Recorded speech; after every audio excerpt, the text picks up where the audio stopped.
I hit the biggest lottery jackpot, $1 billion. The day I was supposed to claim it, my wife was suddenly kidnapped. The kidnapper, full of bravado, started a live stream for the whole world to see. He pointed at the camera and threatened, "Mr. Alex, if you want your wife back, you'll exchange her for that lottery ticket." I calmly pulled out our marriage certificate from a drawer, my voice even more intense than the kidnappers. "Tell me, how much do you want to finish her off?" On the screen, my wife Sarah was tied up in a rundown factory, her face pale. The comments in the live chat were flying by. "Oh my god, this looks way too real. Doesn't seem like acting at all." The live stream quickly went viral. As viewership skyrocketed, Sarah's parents, Robert and Karen, found out about their daughter's kidnapping and frantically called me. Meanwhile, I was casually sipping coffee, interacting with the kidnapper. To speed things up and convince him to just end it, I transferred the last of our shared marital funds into the live streaming platform. The next second, the front door suddenly burst open. "Alex, what the hell is going on? My daughter's been kidnapped and you're just sitting here sipping coffee?" I slowly put down my cup and glared at Robert. "Mr. Robert, I want to save Sarah too, but the kidnapper's demands are just too extreme. I can't meet them." The words had barely left my mouth when Robert rushed over, grabbing my collar. "What do you mean by that? Is my daughter's life not worth more than a lottery ticket?" Robert was trembling with desperation, his eyes filled with disappointment. "Mr. Robert, you know I'm broke. There's no way I'm giving up this lottery ticket. As for Sarah, don't worry. I'll definitely throw her a proper funeral once she's gone." Before I could even finish, Karen, who was standing nearby, couldn't hold back anymore. She pointed a finger at me and screamed, "You bastard! Sarah is your wife! How can you just stand there and watch her die?" I looked at the live stream footage as if nothing was happening. Right now, $1 billion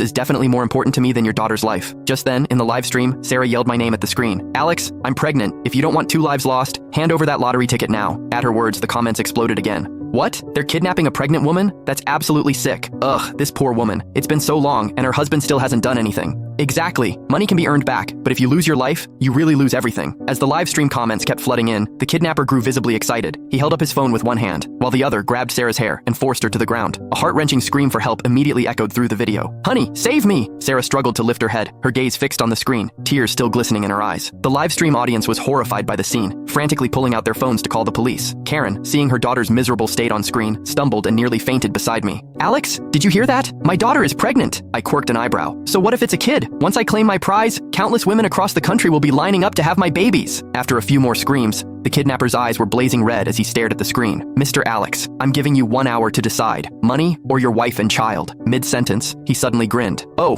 and I should warn you, I'm not a very patient man. Every 10 minutes, I'll chop off one of your wife's fingers until she bleeds to death." I sighed softly at my phone screen. "Don't bother with the fingers. Just go straight for the head. There's no way I'm giving you that lottery ticket. Forget about it." I turned to Robert and Karen. "I don't think you two need to worry too much. The police might have already located the kidnapper by now. Even though the live stream's IP address showed it was outside the country, the police might still find him." But Robert slammed his hand on the table. "Alex, everything you have now, you owe to our family. What right do you have not to save my daughter?" He wasn't wrong. The Roberts weren't super rich, but they were far better off than me, a guy who came from humble beginnings. Even my current job was thanks to Robert's connections. Click the link in my bio to get the full story for free.